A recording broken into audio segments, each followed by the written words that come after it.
Voilà. Bonsoir, bonsoir à tous. Alors, merci de votre présence. Il y aura peut-être encore quelques retardataires qui cherchent l'amphithéâtre E. Désolé pour ce petit problème technique, mais je n'avais pas la connaissance de la complexité pour venir jusqu'à cet amphithéâtre. Mais voilà, vous êtes là. Je vous remercie de votre présence. Donc, une conférence qui termine une semaine très bien remplie avec la présence de Juliana. Tu peux venir, Juliana, quand même, tu ne vas pas te cacher. Juste pour vous donner le contexte de pourquoi on a souhaité le COPF faire venir Juliana, ça part d'une analyse des Jeux du Pacifique qui ont lieu aux îles Salomon fin 2023, où je m'aperçois quand même qu'il y a peu de présence de féminines aux Jeux, puisqu'elles sont beaucoup moins que les hommes. Mais par contre, les performances sont là, c'est-à-dire que 48% des femmes qui sont présentes aux Jeux du Pacifique obtiennent une médaille d'or, contrairement aux hommes qui n'ont que 28% par rapport à leur présence qui obtiennent une médaille d'or. Alors vous savez, les Jeux du Pacifique, c'est un peu comme les Jeux olympiques, c'est-à-dire que les pays sont classés en fonction des nombres de médailles d'or.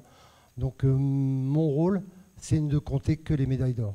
Donc désolé pour les deuxièmes et troisièmes, même si je les félicite à chaque fois et je les remercie de leur performance, mais les règles sont ainsi.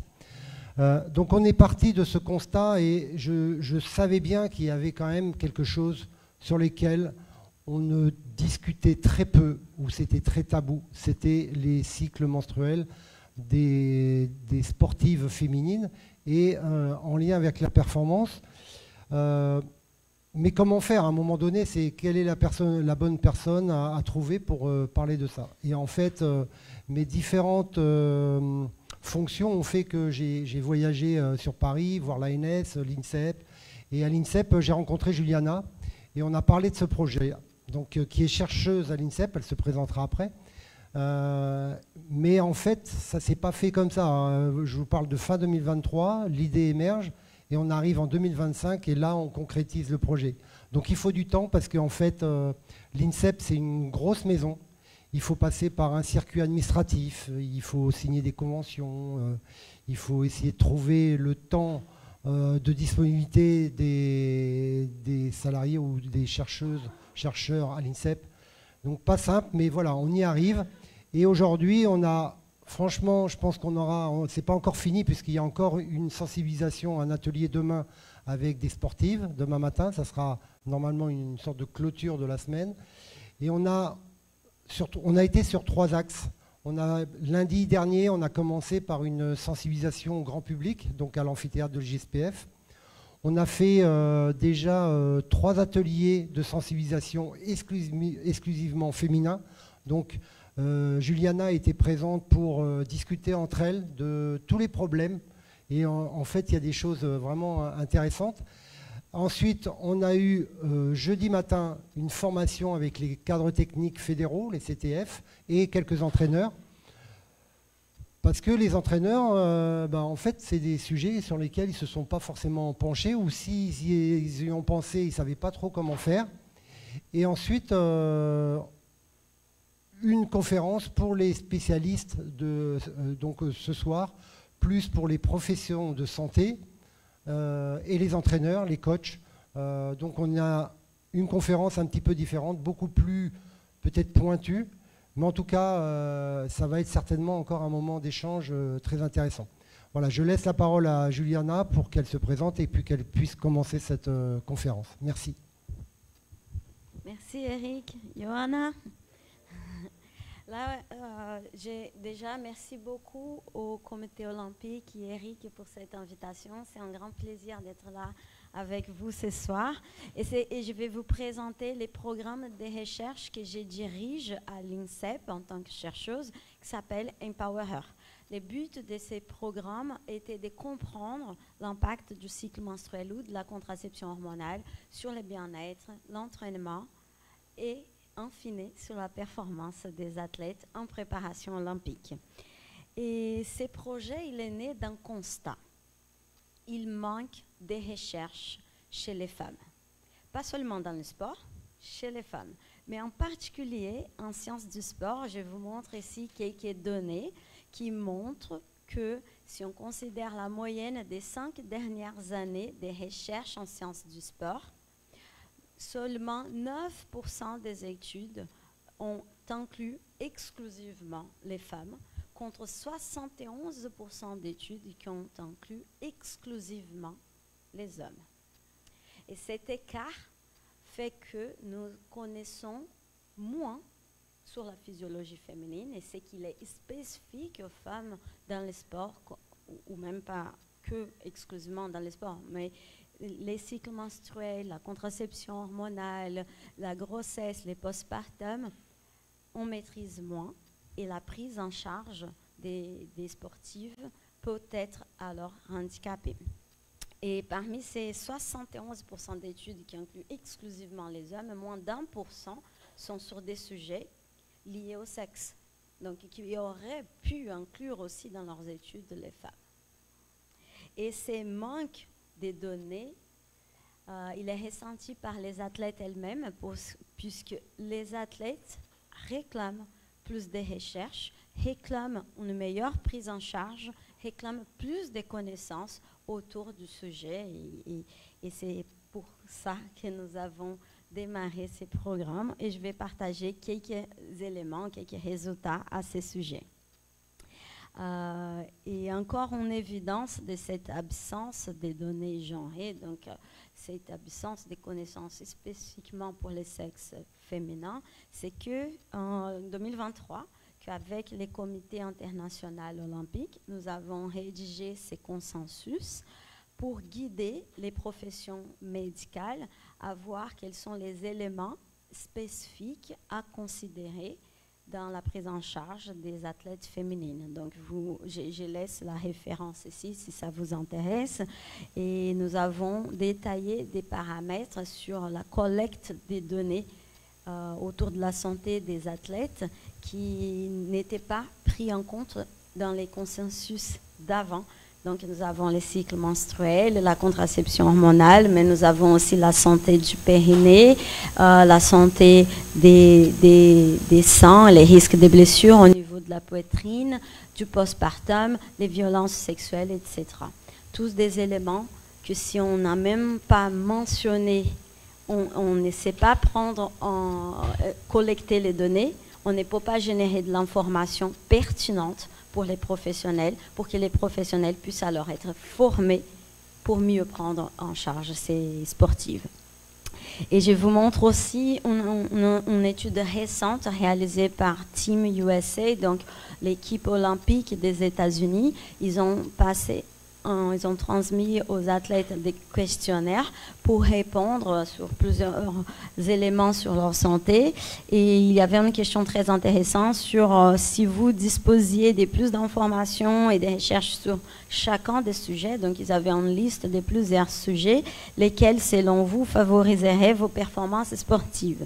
Donc, ils ont fait un ranking des paramètres important aux yeux des athlètes et celui qui ressort en premier, c'est le cycle menstruel. Et donc, j'ai souligné aussi tout autre aspect qui ressort et qui sont des éléments que je vais en parler là ce soir. Donc, cycle menstruel, contraception hormonale, les REDES, donc c'est les déficits énergétiques chroniques et les symptômes menstruels. Donc, pour introduire, il est important de comprendre comment le cycle menstruel est perçu par les sportives. Donc ici, je montre deux études qui concernent des entretiens qualitatifs auprès des sportives de haut niveau en football et en rugby. Et ce que je trouve que ressort de façon très flagrante, c'est que la majorité des sportives déclarent avoir des impacts négatifs liés au cycle menstruel. Ça, c'est pas légèrement la majorité, c'est presque la totalité des athlètes. Et donc, ça montre déjà comment cet élément est perçu par les athlètes féminines. Et ici, j'aime bien montrer cette illustration. Ça, c'est une course au championnat d'Europe. Et vous allez voir un athlète qui décroche. Là, elle arrête de courir. Et c'est Dina Asher-Smith. Elle était attendue pour avoir une médaille d'or lors de ces championnats. Et tout de suite, après la course, elle passe, elle est interviewée par la BBC. Et elle a donné cette interview et que je trouve assez intéressante à partager. And obviously there was the cramping issue. Did you get to the bottom of that? Yeah, I mean, gold stuff. So, yeah, now shouldn't be an issue. It's just frustrating. It's one of those things, but it's a shame because I'm in really good shape. And it's a really, big and important topic for women in sport, isn't it?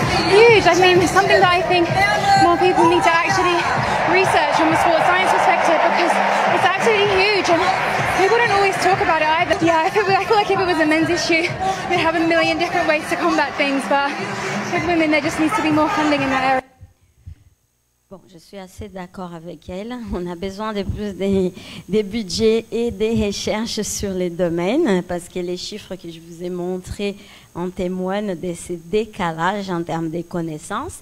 Et donc, dans ces contextes, que nous avons créé ces programmes de recherche appelés Empower Her. Les buts, comme j'ai dit, c'est d'identifier l'impact des variations hormonales qui ont lieu au cours du cycle menstruel ou selon une prise de contraception hormonale sur l'entraînement et la performance des athlètes. Et voici la belle équipe avec laquelle j'ai travaillé. Pas tout le monde en même temps, parce qu'on avait du budget en vue des Jeux Olympiques, mais pas tant que ça pour faire fonctionner tout le monde en même temps. Mais c'est avec cette belle équipe que je travaillais, et c'est grâce à cette équipe que nous avons des résultats que je vais partager avec vous, et aussi aux fédérations partenaires. Donc nous avons collecté des données et travaillé auprès des 9 fédérations sportives différentes. Donc, quelques mots sur la méthodologie des recherches, parce que c'est là, éventuellement, peut-être quelque chose que nous pouvons aussi mener dans les territoires, en Polynésie, ou collaborer avec des chercheurs qui font ce type d'études. Donc, nous, il s'agissait d'une étude longitudinale multiparamétrique. Ça veut dire que c'est une collecte des données journalières qu'on a fait au cours des 6 mois minimum. Et au cours de ces 6 mois, nous collections des données multiples, donc multiparamétriques, à travers une appli que nous avons déjà à l'INSEP. Les fédérations sportives ont d'habitude des applis que les athlètes remplissent pour renseigner leur état de forme.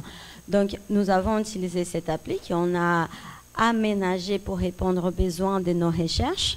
Et donc, tous les matins, les athlètes devraient remplir un questionnaire dans l'appli qui ne prenait pas plus qu'1 minute, autrement ça serait perdu.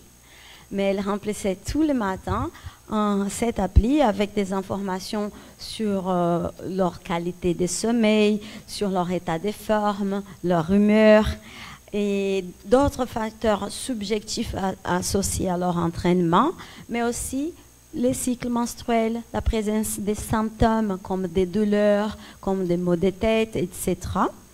Et en parallèle, on collectait des données liées à leur pratique sportive, donc les données terrain. Donc cela dépendait de chaque sport, parce que certains sports, comme les cyclismes, par exemple, on utilisait les capteurs de puissance sur les pédales. Donc, on avait, à chaque seconde, on avait les accélérations, la vitesse, l'altitude, la distance parcourue, etc. Ou alors des GPS. Mais certains sports, on n'avait pas de données d'accélérométrie. Et on utilisait donc les plus simples, que c'est la collecte du volume de l'entraînement. Et tout de suite après l'entraînement, les athlètes devraient déclarer l'effort ressenti. Et donc, à partir de cela, on avait déjà une bonne notion de la charge d'entraînement. Et enfin, on collectait aussi de façon ponctuelle, parce que tout cela, c'était tous les jours pendant 6 mois, mais on collectait aussi de façon ponctuelle. De façon ponctuelle, des analyses hormonales. On faisait des prélèvements salivaires. On envoyait un kit pour chaque athlète et à des moments spécifiques du cycle on les informait en avance pour s'adapter au profil de chacune. Elle faisait des prélèvements salivaires où on pouvait mesurer les fluctuations, les taux des hormones sexuelles féminines, donc les estrogènes, la progestérone et aussi la testostérone. Au total, nous avons complété les suivis pour 134 athlètes. Je partage alors quelques résultats avec vous, mais avant, juste un petit rappel de ce que c'est les cycles menstruels. Donc, les cycles commencent lors des premiers jours des règles et il dure pour être considéré un cycle régulier. Il est compris dans un intervalle de 21 à 35 jours. À peu près au milieu, on espère qu'il est avoir l'ovulation et on peut diviser alors les cycles en deux grandes phases physiologiques, qui c'est la phase avant l'ovulation, c'est la phase folliculaire, et après l'ovulation, c'est la phase lutéale. Et nous avons fait une division de ces grandes phases en deux, parce qu'on a observé des différences de réponses à l'entraînement qui peut être caractérisées en 4 sous-phases. Donc la menstruation, la phase qu'on s'approche de l'ovulation, c'est la phase préovulatoire, puis post-ovulatoire, et qu'on s'approche des prochaines règles, la phase prémenstruelle. Et ce qui nous intéresse, c'est la fluctuation des estrogènes, qui a ces doubles pics, un avant l'ovulation et un après, puis la progestérone qui a un seul pic après l'ovulation, et puis la fluctuation de la testostérone, qui ne fluctue pas forcément exclusivement avec les cycles menstruels, même s'il a une très bonne corrélation avec les estrogènes, mais il fluctue aussi en fonction de l'effort réalisé à l'entraînement. Cela concerne les cycles naturels, c'est-à-dire en absence de toute contraception hormonale, et comprend les stérilés en cuivre, mais certains cas où les stérilés hormonales permettent d'avoir encore des menstruations, il est compris aussi ici parce qu'il n'empêche pas l'ovulation. Pour celles qui prennent une contraception hormonale, on a un schéma des phases qui est un peu différent. Il y a la phase où il y a une prise d'hormones synthétiques qui varie selon les types de la pilule. Là, j'ai donné l'exemple des des types les plus classiques que nous avons trouvés dans nos groupes. C'est la pilule monophasique, c'est-à-dire il n'y a qu'une phase, c'est la même concentration, les comprimés ont tous la même couleur pendant 21 jours, puis il y a une phase de 7 jours, et après il y a des pilules où la concentration des hormones change légèrement au cours des 21 jours, mais on n'a pas vu des différences d'impact dans nos recherches. Certainement, il y a besoin de plus de recherches pour comprendre la granularité entre ces types de pilules, mais dans nos études, nous avons juste comparé ces 3 types de pilules ensemble. Nous avons considéré ces types ensemble, donc la phase des pauses et la phase des prises des comprimés. Donc, en ce qui concerne l'état des formes et les cycles, et l'état des formes déclaré par les athlètes au réveil lorsqu'elles remplissaient l'appli les matins, on a vu que, rien de surprenant, mais c'est pendant la phase des menstruations, c'est les graphiques les plus à gauche qui montrent l'impact du cycle, parce que nous avons analysé toute autre cyclicité qui aurait pu avoir un impact, comme la saison, les jours des semaines, et les cycles menstruels naturels ou sous pilule. Et on a vu un impact de l'état des formes au réveil parmi celles qui ont un cycle naturel, où en s'approchant de la phase d'ovulation, c'est là qu'il y a une augmentation de la déclaration des bien-être de leur état des formes. C'est de façon significative, alors que celles qui prennent la pilule, nous avons un constat qu'elles sont plutôt, on n'a pas vu de différences significatives au cours des semaines des prises des pilules. Et ce que nous avons pu mettre en évidence, c'est que plus les taux d'estrogène est élevé, plus grande l'évaluation de l'état des formes au réveil par les athlètes, c'est-à-dire mieux elles se sentent en présence des estrogènes. Comme je vous ai montré, il y a un pic d'estrogène à l'approche de l'ovulation, et donc ça confirme ce que je viens de vous montrer, alors qu'on ne trouve pas cette corrélation parmi celles qui prennent la pilule. Mais nous avons aussi mis en évidence, et ça c'est assez intéressant, parce que bien qu'on on sait que, et c'est d'ailleurs le but de la pilule, c'est de diminuer les hormones endogènes. Donc il est attendu d'avoir trouvé les résultats que je montre de gauche vers la droite, donc plus des... Là sont des graphiques qui comparent les groupes des cycles naturels en vert et les groupes de pilules en bleu. Et nous avons mis en échelle la durée du cycle avec celui de la pilule. Et on observe naturellement plus d'estrogène parmi celles qui ont un cycle naturel, plus de progestérone parmi celles qui ont un cycle naturel. Jusqu'à là, c'est le but de la pilule. Mais nous avons bien mis en évidence aussi qu'elles ont plus de testostérone, celles qui ont un cycle naturel, sachant que la testostérone a des effets positifs pour la performance. Ce qui ne veut pas dire qu'un cycle naturel soit mieux pour la performance que la pilule. Là, je montre juste un profil hormonal différent qui nous permet de donner des hypothèses scientifiques sur l'intérêt d'avoir un cycle menstruel naturel versus la pilule. Mais ce n'est pas une démonstration de supériorité, c'est ça que je suis en train de dire, c'est une caractérisation de plus de testostérone parmi celles qui ont un cycle naturel. Concernant les symptômes menstruels, donc tout ce qui est la raison pour laquelle les femmes et les athlètes identifient les cycles menstruels comme une expérience négative, c'est associé à la présence des symptômes menstruels. Bien sûr, personne ne va dire que c'est super d'avoir un cycle, qu'on a mal, qu'on a des douleurs, on a des maux de tête, la déprime, des variations hormonales. Ça sont les symptômes. Néanmoins, c'est qu'on a pu mettre en évidence que les symptômes, ils ne font pas partie d'un cycle menstruel. C'est-à-dire, ce n'est pas inéluctable au cycle menstruel. Ce qui est inéluctable sont les fluctuations hormonales, mais ça n'a pas forcément de corrélation immédiate avec les symptômes ou directe. Il y a un peu de corrélation, mais je vais en parler un peu plus en détail. Mais ce que je souhaite montrer avec ces résultats, nous avons suivi des athlètes en football qui nous permet de collecter les données à travers les GPS, qu'elles s'entraînent et elles font des compétitions avec les GPS, donc on peut avoir tout leur mouvement sur les terrains.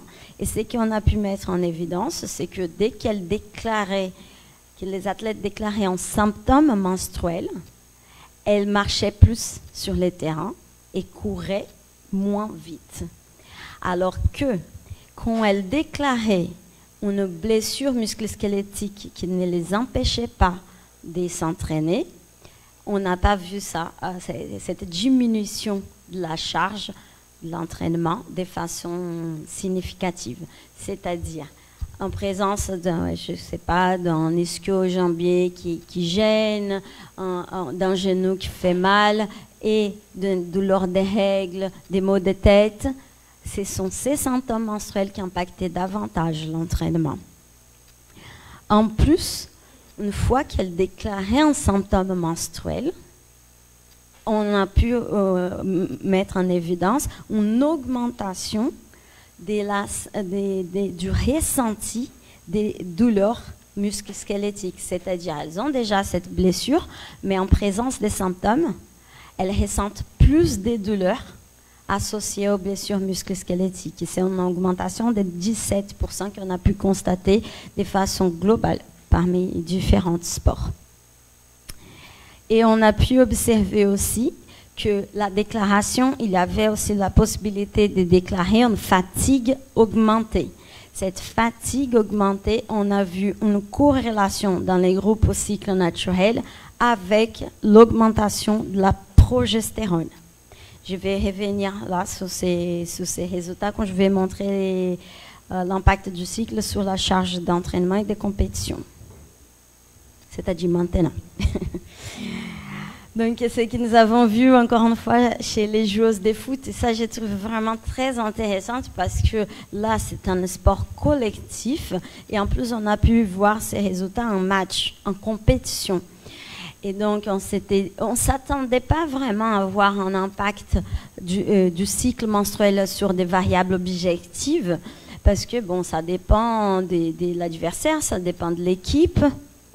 Et pourtant, ce qu'on a pu voir en analysant leurs données des GPS, c'est vraiment qu'il y a une augmentation naturelle de la charge des compétitions et d'entraînement, c'est-à-dire une augmentation de la vitesse en déplacement. Ici, je vous montre les résultats sur les déplacements total. Donc, elle se movimente plus sur les terrains. Il a une moyenne, une augmentation, un écart de 14% entre les meilleures phases qui sont à l'approche de la phase de l'ovulation en comparaison à la menstruation. Et nous avons constaté ces mêmes résultats pour plusieurs variables qui cherchent un effort maximal. Quand on regarde les efforts moyens, on ne voit pas d'effet. Quand on voit les temps de déplacement dans des efforts à vitesse moyenne, on ne voit pas de différence. C'est vraiment qu'on cherche l'effort maximal qu'on observe des différences et l'impact du cycle menstruel. Et comme j'ai dit, parfois, il y a des sports comme le foot qui nous permettent d'avoir de quantifier l'effort sur les terrains. Mais parfois, il y a des sports on analyse de la charge subjective. Donc, ce que nous avons fait, nous avons développé un algorithme qui nous permet d'identifier la réponse à la charge d'entraînement, c'est-à-dire comment leur corps est en train de répondre à la charge réalisée sur les terrains. Donc, nous avons collecté juste volume et effort ressenti. Puis, on a mis ce sont des méthodes de machine learning, on a mis dans les modèles toute autre variable qu'on a pu collecter au cours du suivi. Et donc, la charge en bleu, c'est la multiplication simple du volume de l'entraînement avec et l'effort ressenti. Et puis, notre algorithme qui s'appelle Mills, et que nous avons publié l'année dernière, ça nous permet de classer cet effort selon la probabilité de se trouver dans l'état vert, c'est-à-dire c'est une zone d'adaptation optimale à la charge d'entraînement. Et les zones oranges, c'est une zone intermédiaire. Et la zone rouge, c'est une zone qu'on a appelée des zones de saturation.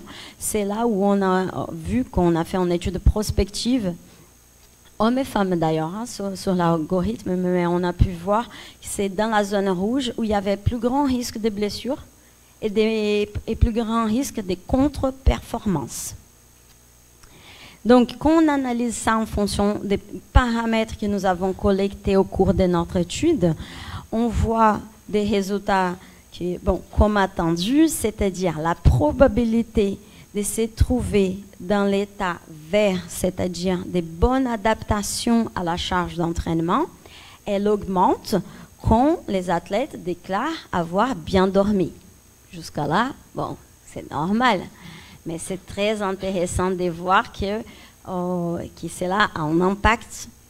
On peut quantifier cet impact sur la réponse à la charge d'entraînement. C'est aussi le cas quand elles déclarent être en meilleur état de forme. Plus elles vont déclarer qu'elles sont en forme, plus grande la probabilité de se trouver dans l'état vert.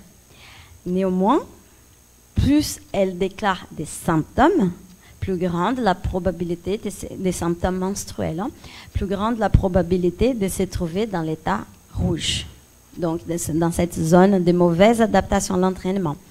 Et ceci serait drivé, tiré surtout en fonction de la présence de la progestérone. Donc la progestérone augmenterait la probabilité des athlètes de se trouver dans la zone rouge de l'entraînement. Et à partir de cela, on a regardé l'effet que ça donne sur les cycles menstruels. Donc, il y a les cycles menstruels représentés à gauche et sous pilule à droite. Et ce qu'on a pu identifier, c'est un rythme qu'on appelle infradien. C'est-à-dire, nous avons tous et toutes un rythme circadien défini par les 24 heures, jour et nuit. Mais ce qu'on a pu identifier, c'est une cyclicité associée au cycle menstruel. Donc, dans cette cyclicité, si on observe les graphiques de gauche, on voit que la probabilité de la moyenne des athlètes de se trouver dans la zone verte, elle est bien supérieure lors de la première moitié du cycle, en comparaison à la deuxième moitié du cycle. Si vous vous souvenez du schéma que je vous ai montré, c'est après l'ovulation qu'il a la montée de la progestérone, hormone associée à l'augmentation de la fatigue. Et donc, c'est à partir du changement entre l'ovulation que la probabilité de se trouver dans une zone saturée, elle est plus importante. Ça ne veut pas dire que c'est une fatalité, c'est une augmentation de la probabilité. Dans d'autres facteurs rentrent en jeu, comme le sommeil, l'état des formes, la présence des symptômes, etc. Et ce qui est vraiment très intéressant, c'est qu'on a pu observer aussi qu'une certaine cyclicité est maintenue, même parmi celles qui prennent la pilule. Mais comme j'ai montré, hein, il y a les phases déterminées par les hormones synthétiques, mais il reste une production endogène des hormones, qui c'est notre hypothèse, ce qui viendrait expliquer cette cyclicité qui est maintenue. Là, je vous montre aussi des résultats avec les cyclistes, parce que ça, c'est vraiment très intéressant, parce que, comme j'ai dit, on collecte beaucoup de données, c'est ça que nous, on aime. Et on a pu mettre en évidence quelque chose de très intéressant, parce que nous avons classé leurs entraînements selon pour comparer des entraînements qui sont comparables. Parce qu'on n'était pas dans un cadre d'une recherche classique en laboratoire où on contrôle tous les facteurs. Ce sont des athlètes en préparation aux Jeux Olympiques, on ne pouvait rien bouger dans leur planification d'entraînement. On ne pouvait pas demander des tests d'effort maximal pour ne pas chambouler leur préparation. Donc, on collectait des données de terrain. Donc, la difficulté, c'était de démêler qu'est-ce que c'était un entraînement fort, dans un entraînement pas fort. Donc, nous avons mis aussi en place un modèle de machine learning même pas, c'est juste une méthode de clustering qui nous a permis d'identifier des différents types d'entraînement. Donc, il y a des entraînements qui sont légers, moyens et des entraînements très intenses. Et ce qu'on a pu voir par rapport aux cycles menstruels naturels, c'est que quand on parle des entraînements légers, des entraînements modérés, il n'y a pas d'impact du cycle. Et ça, en soi, c'est déjà très intéressant comme information. Parce que si à un moment donné, il y a des phases où la probabilité de basculer sur une zone saturée, d'avoir une réponse à l'entraînement inférieure, sachez que travailler avec les volumes, c'est une possibilité. Ça va augmenter la probabilité de générer des bonnes adaptations à l'entraînement. Par contre, quand on cherche des entraînements les plus intenses, notamment du type sprint, notamment du type d'effort maximal, c'est là qu'on a vu qu'il a un effet du cycle menstruel. Donc, encore une fois, à l'approche de l'ovulation, aux alentours de l'ovulation, en parallèle au pic d'estrogène, c'est là que nous avons identifié une augmentation de la puissance naturelle, là j'ai dit naturelle, des athlètes.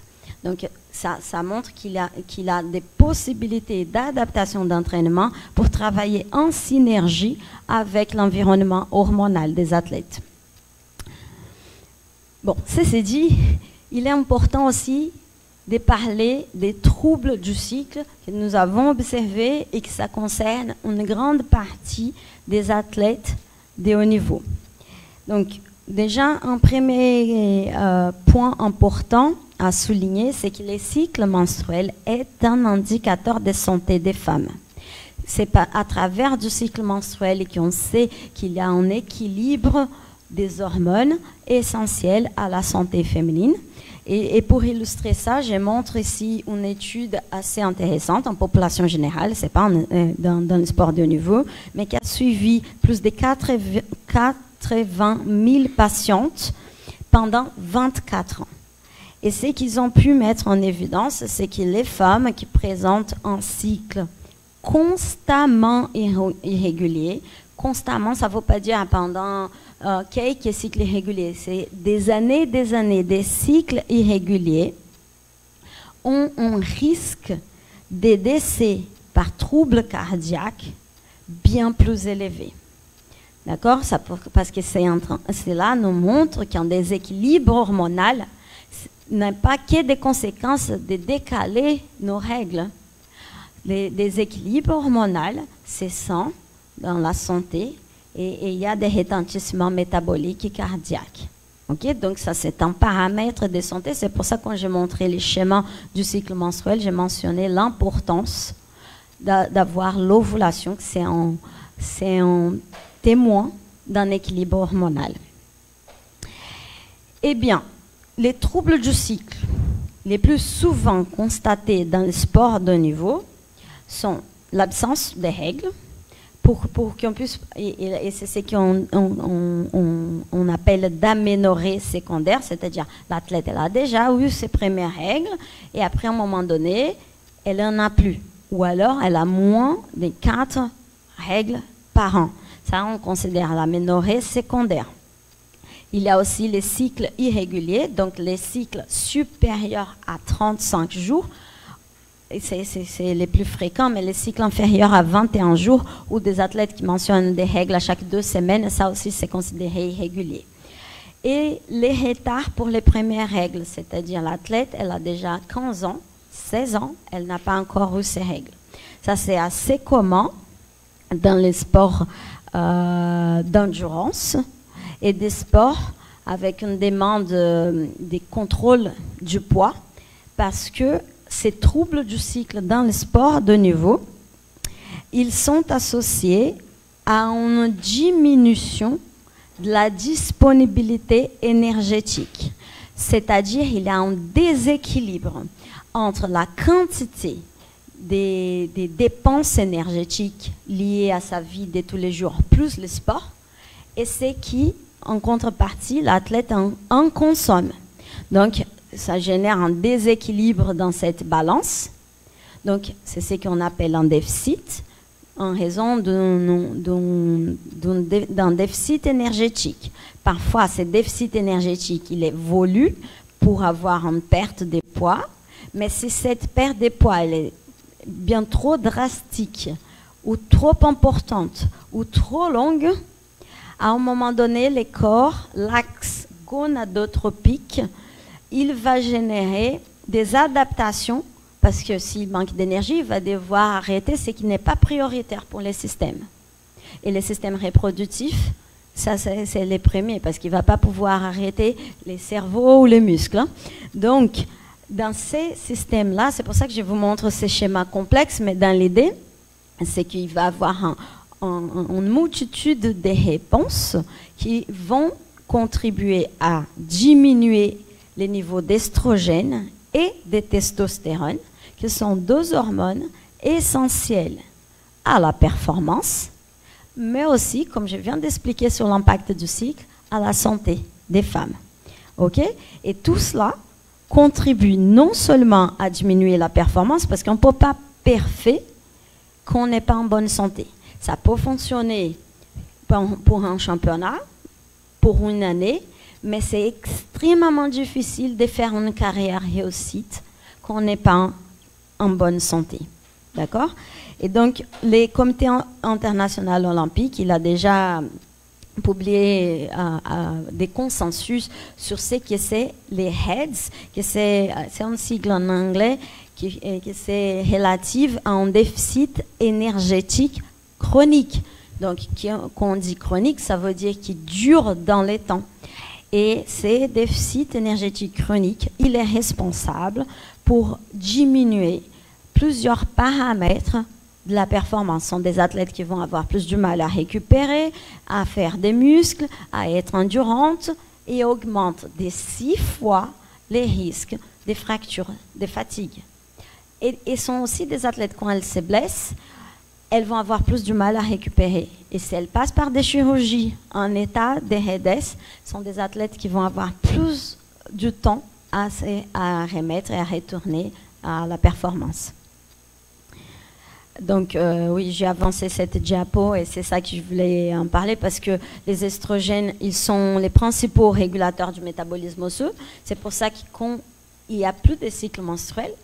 Ça veut dire qu'il n'y a plus d'ovulation. Elle n'a pas pu avoir lieu parce qu'il n'a pas eu les pics d'estrogène si intéressants pour la performance. Il n'a pas pu avoir lieu, mais ça veut dire aussi qu'il n'y a pas les estrogènes pour favoriser les métabolismes osseux. Et c'est ça qui va contribuer à l'augmentation du risque des blessures, notamment du type fracture des fatigues. Donc,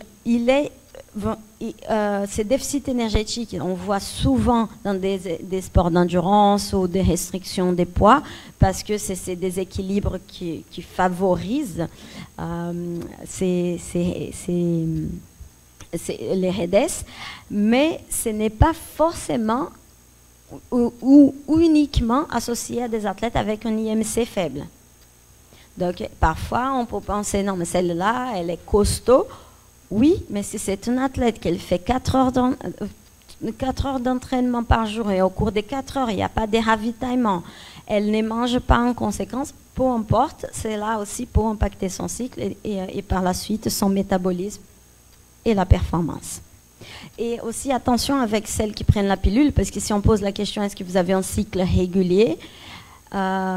Oui, elles l'auront, parce que c'est un cycle lié à des hormones synthétiques, mais on ne pourra pas savoir si elles sont en REDES. Donc on doit être encore plus attentif pour ces athlètes. D'autres points de surveillance, ce sont les règles extrêmement douloureuses. Si vous entendez des discours du type « il y a des jours où c'est tellement pire que d'autres », ça j'ai pris un témoignage, qui peu importe les analgésiques que tu prends, tu es paralysé par des crampes. Ces types de témoignages ne doivent pas passer inaperçus. Si dans une échelle de douleur de 0 à 10, 10 c'est la douleur max, on a des évaluations du type 7, 8, 9, là la grande probabilité, en tout cas, il faut chercher à dépister, c'est l'endométriose. L'endométriose, c'est une maladie gynécologique qui touche, bon, c'est variable selon les régions, mais qui touche de 2 à 10% des femmes en âge fertile. Et on ne comprend pas encore bien l'origine et les causes de cette maladie, mais les symptômes les plus communs, c'est l'excès de douleur. Et donc ça c'est important parce que quand je suis en train de démontrer l'effet du cycle sur la performance, ça sera complètement différent si on fait face à un trouble gynécologique. Auquel cas, s'il n'y a pas une prise en charge, les handicaps seront majeurs pour la performance. Ça serait peut-être même pas un athlète qui pourra atteindre le haut niveau parce qu'elle sera handicapée pour ses entraînements, peut-être une semaine par mois. Et sinon, un dernier trouble du cycle, je voulais en parler, mais dans ces cas, c'est le syndrome des ovaires polykystiques. Cela touche aussi une femme sur 10 dans la population, donc c'est très commun. Par ici, si tout le monde qui était là était des femmes, on peut compter déjà à minima un SOPK ou une endométriose. Donc c'est vraiment assez fréquent. Et, sauf que les SOPK, c'est un trouble caractérisé par, entre autres, une augmentation de la testostérone. Donc, comme il y a une augmentation de la testostérone, certaines études, nous, on n'a pas observé ça dans notre étude, mais certaines études montrent une prévalence plus importante des femmes, des sportifs de niveau avec SOPK, mais cela pourrait être un avantage compétitif. Parce que tout simplement, elles ont naturellement plus de testostérone. Et enfin, je voulais juste vous montrer quelques pistes parce que nous avons produit de la science. Donc, tout ce que je viens de vous montrer, nous avons publié. Mais il fallait, ce qui c'était intéressant pour nous, c'était d'améliorer l'avantage compétitif des athlètes, et ça passe par une individualisation de l'accompagnement. Et ce que nous avons pu montrer, j'ai montré un cas ici, un seul cas d'une cycliste dans les graphiques de droite, parce qu'on avait identifié dans les groupes des femmes, là sont 25 athlètes qui utilisent la pilule, qu'on compare à la phase de pause avec la semaine 2, 3 et 4, et on voit les taux de testostérone, on voit que la testo, elle est plus élevée en phase de pause, et en semaine 1, et après en semaine 2 et 3, ça diminue. Et cette athlète, cette cycliste, elle disait, en préparation des Jeux, qu'elle avait trop peur que ça tombe pendant ses saignements, alors qu'elle est sous pilule. Elle ne voulait pas, elle disait déjà, bon, ce que je vais faire, et ce qu'elle faisait assez fréquemment, c'était d'enchaîner les plaquettes des pilules. Donc, elle n'allait pas faire la phase des pauses. Sauf qu'on a fait le suivi de ces fluctuations hormonales. Comme vous pouvez voir, c'est vraiment pendant sa phase des pauses que, pour elle aussi, il a une augmentation des hormones anaboliques, donc estrogène et testostérone. Donc, on a dit, bon, analysons tes données sur les vélos. Et là, on a vu ce qu'on avait soupçonné, c'est-à-dire quand elle fait la pause et elle a ses pics d'hormones, c'est là où elle a envoyé un peu plus de watts, un peu plus de puissance. Ça, ces graphiques, c'est son profil de puissance record. Ça veut dire son record sur les vélos au cours du temps. Et donc, on voit la courbe plus élevée, plus de watts, plus de puissance. Donc, elle était un peu plus puissante en phase de pause en comparaison de la pilule. Mais quand elle faisait cet enchaînement, donc l'enchaînement des plaquettes, elle ne respectait pas la pause. Donc, elle n'avait pas ces pics d'hormones endogènes naturels. Ben, c'est là que vraiment ces watts descendaient. Donc, ce qu'on a fait, on a fait les calendriers jusqu'aux Jeux Olympiques. Et on a anticipé cela 9 mois avant pour que cela ne tombe pas au bon moment. En fait, ce qu'on a fait, c'est l'inverse. On a dit que ça tombe pile dans sa pause. Et ce qui, en fait, la gênait dans la pause, c'est pas parce qu'elle avait mal pendant les saignements. C'était juste la gestion des règles au cours d'une compétition. Mais après, une fois qu'elle a vu les données, elle a dit non, ça, je vais apprendre à gérer. Et ça, c'est un exemple que je trouve qui est contre-intuitif et très intéressant. Donc, pour finir, ça, c'est ce que nous avons pu collecter sur les terrains et qui nous permet de faire évoluer la prise en charge des athlètes féminines. Mais quand même, il y en a encore une présence assez importante des troubles du cycle, des femmes qui déclarent être impactées pendant la compétition. Et en France, en tout cas, encore 10% des athlètes considèrent tabou et ont du mal à parler d'un sujet alors que c'est leur propre physiologie.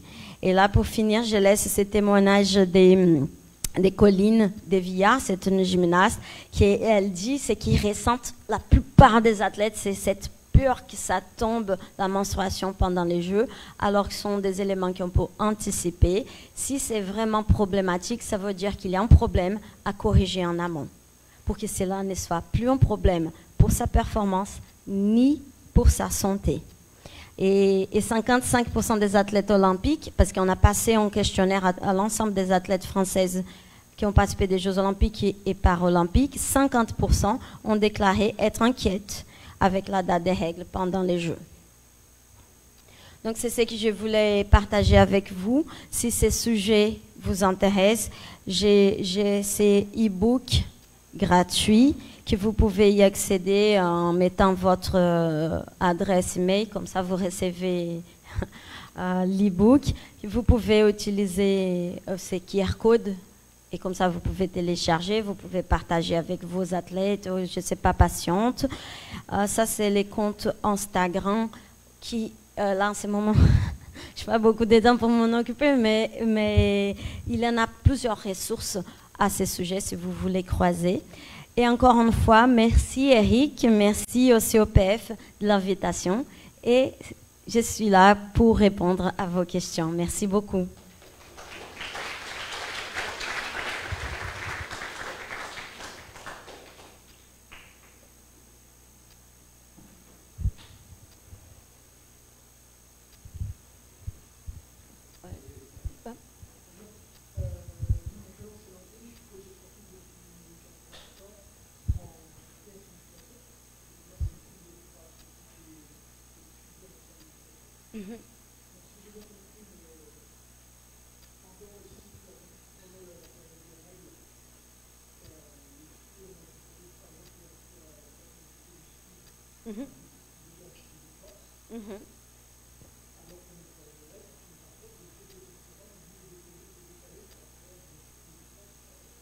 Non, là, elle, dans l'exemple de la cycliste, elle est sous pilule.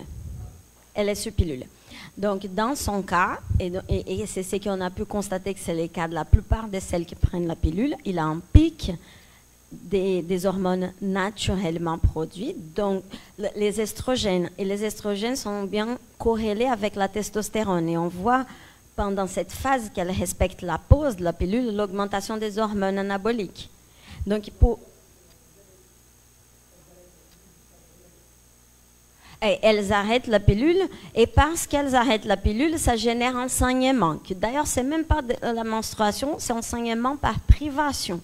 C'est pas la même chose qu'une menstruation dans un cycle naturel, mais justement, on a tout planifié pour que ces Jeux olympiques tombent pendant ces saignements. Tout à fait. Sur les pédales, c'était dans cette phase. En fait, on a vu que lors de sa phase de pause et la première semaine des pilules, c'était sa meilleure phase. Oui, 2 semaines globalement. Oh, je n'ai pas fait de recherche là-dessus. Ce serait de la spéculation.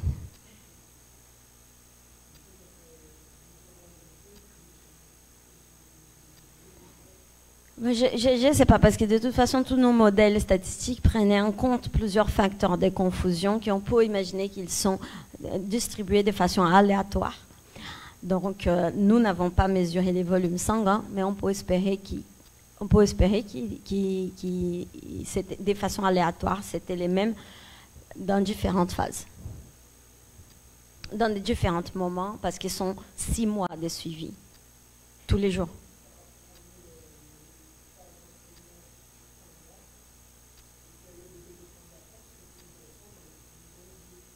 Oui.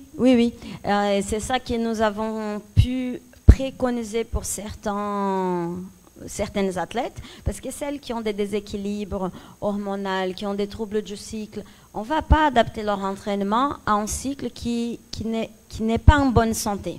Mais pour celles qui avaient un cycle en bonne santé, on a fait des préconisations pour les entraîneurs, avec les athlètes, pour adapter l'entraînement. Et donc, on a identifié leur profil, on a pu observer cette fenêtre optimale, et on a dit, on a divisé les cycles en 2 globalement. Et donc, pendant ces 15 jours, vas-y. Et dans les autres 15 jours, si vous avez besoin de monter la charge, montez par les volumes et pas par l'intensité.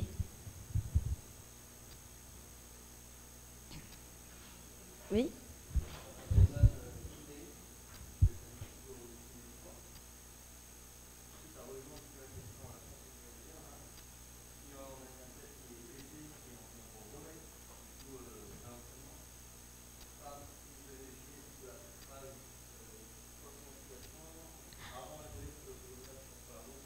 Oui, ça c'est une excellente question, parce que là je pense qu'il y a beaucoup de place pour prendre en compte tous ces facteurs dans la réhabilitation et la réathlétisation des athlètes. Et là, une chose qu'aujourd'hui on préconise sans pour autant avoir mis en évidence scientifique, parce qu'on n'a pas encore étudié cela, ça serait si on va tenter de faire un athlète rentrer en match, de tenter de passer un cap dans son traitement, il vaut mieux tenter dans sa meilleure phase. Parce que, et ça on a pu, dans les suivis, bien que cela n'était pas l'objet d'études, on a pu voir certains athlètes quand elles revenaient dans la phase prémenstruelle ou en cours de menstruation, c'est là que parfois on voyait des gonflements du genou par exemple. Alors que si on tente de monter un cap dans sa meilleure phase, on prend moins de risques. Donc je pense que c'est une très bonne stratégie. Oui, oui. Oui, après, cela dit, pour pouvoir faire ça, il faut quand même avoir un peu de recul sur ce que c'est son cycle. Mais c'est ça. D'ailleurs, il y a eu une athlète que j'ai travaillé ça avec elle, avec les PSG, c'est une internationale de l'équipe de France de football. Après son croisé, elle a fait la rupture du ligament croisé antérieur du genou. Et c'est une récupération qui ça prend en moyenne 9 mois, mais il y avait déjà 1 an et demi qu'elle y était. Hein. Et donc, les staffs, il a pu se rendre compte qu'une fois par mois, elle avait un recul dans sa récupération, son genou gonflé, son genou était plus rigide. Et après, on a fait les liens avec les cycles menstruels. C'est là que j'ai intervenu. J'ai dit, on va faire alors par palier. À chaque fois qu'elle rentre dans sa meilleure phase, on tente. Et après, on redescend un peu et après, c'est reparti. Bon, après, c'est reparti, ce n'était pas que pour ça. Hein. C'est multifactoriel, mais je donne un concours de circonstances favorables, dont celle-ci.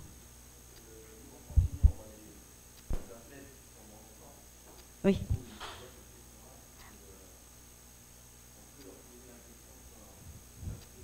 Oui.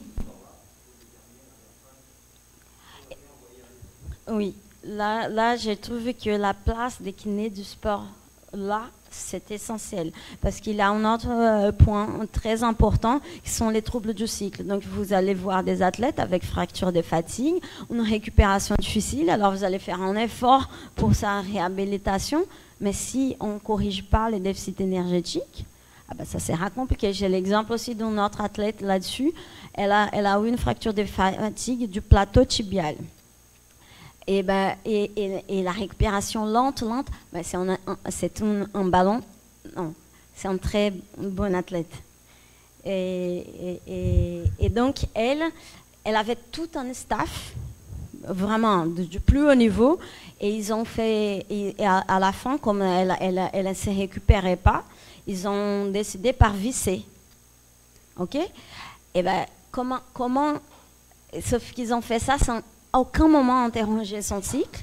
C'est après, quand ils ont vu que rien ne marchait, qu'ils se sont posé la question s'il y a quelque chose qui se passe. Ils ont découvert qu'elle était des années en aménorrhée. Donc, après une fracture de fatigue, puis la chirurgie, ce qui s'est passé, elle ne récupérait pas. Ils ont dû mettre des patchs d'estrogène pour lui remonter un minimum d'estrogène et faire répartir. Donc la place des kinés là-dessus, elle est vraiment importante aussi pour la sensibilisation. Parce que sinon, ce sont des athlètes qui se blessent, comme j'ai montré, assez fréquemment. Et donc, c'est les moments, c'est opportun de discuter avec elles pour savoir est-ce qu'elles sont dans un bon état de santé ou c'est juste de la mauvaise chance.